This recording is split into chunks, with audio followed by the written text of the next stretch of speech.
শেখ হাসিনা 2011 সালে সংশোধনের সময় এমন এমন গ্রান্টি ক্লোজ ঢুকে গেছে, এগুলো পরিবর্তন না করলে অন্য কোনো সরকার টিকতে পারবে না। যেমন প্রশ্নের জন্য অত্যন্ত ধন্যবাদ আপনাকে।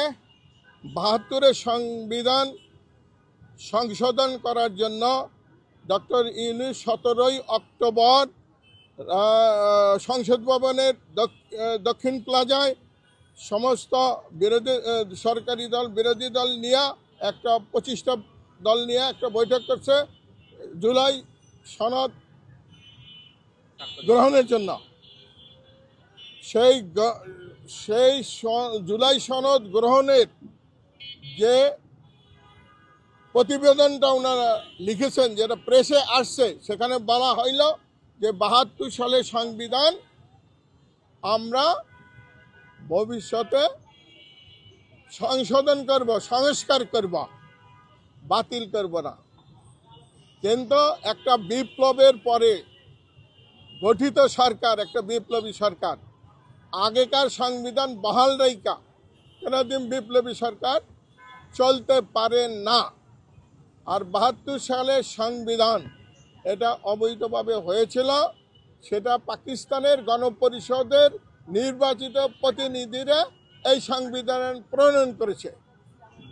স্বাধীন বাংলাদেশের কোনো এমপিএ ওইটার মধ্যে শরিক ছিল না, কোনো নির্বাচনই হয় নাই। 72 সংবিধান প্রণয়ন হয়েছে 72 সালের 4 নভেম্বর। এই সংবিধানের মধ্যে ইসলাম বিদ্বেষী বিভিন্ন ধারা সংযোজন করেছে আওয়ামী লীগ।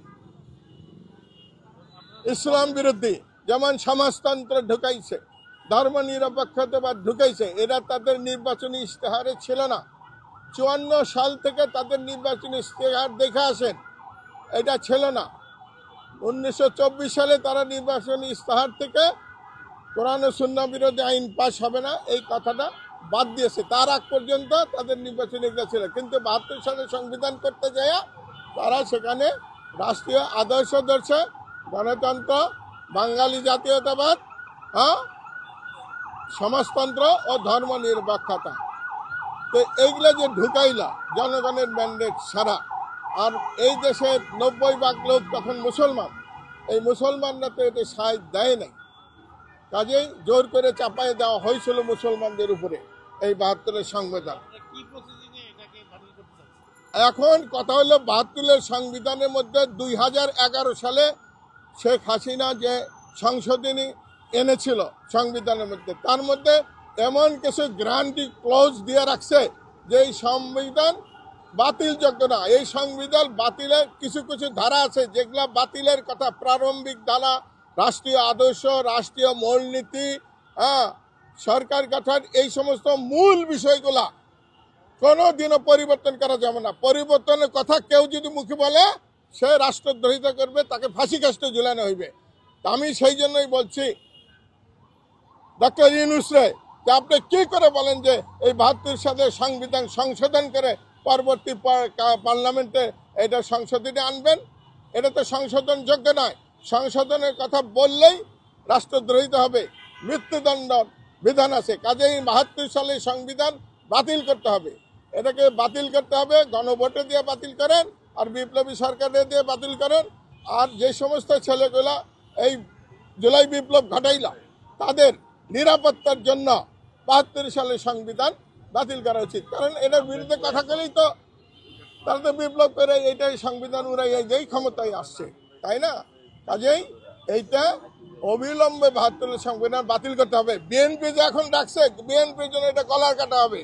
বিএনপি ফাঁসি কাস্টে ঝুলবে, নেতারাও ঝুলবে, বিএনপি ফাঁসি, ইউনূসও ফাঁসি কাস্টে ঝুলবে।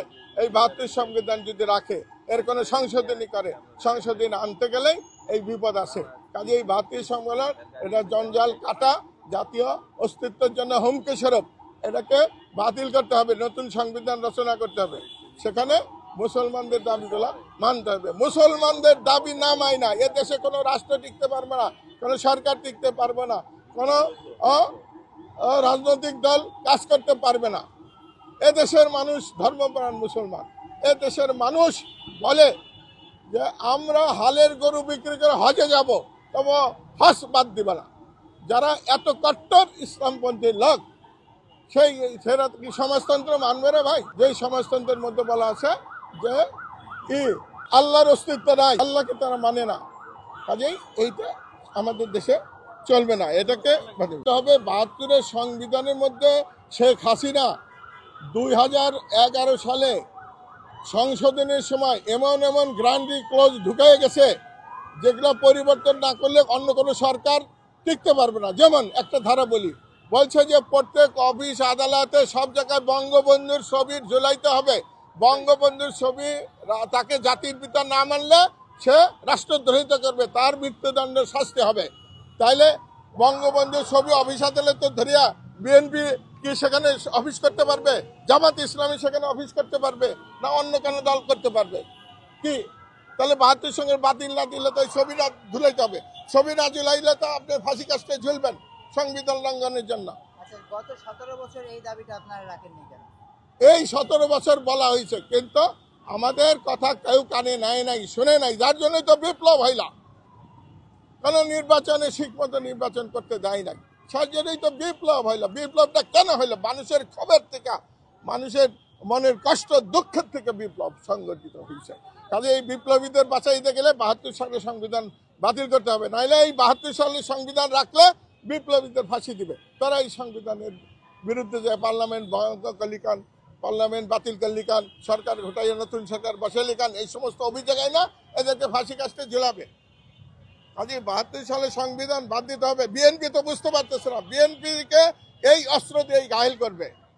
ভবিষ্যতে যে কোনো সরকার আছে, যদি আওয়ামী লীগ কোনোদিন কোনো মাথা তুলতে পারে। নিরপেক্ষ, সত্য প্রকাশে আপোষহীন।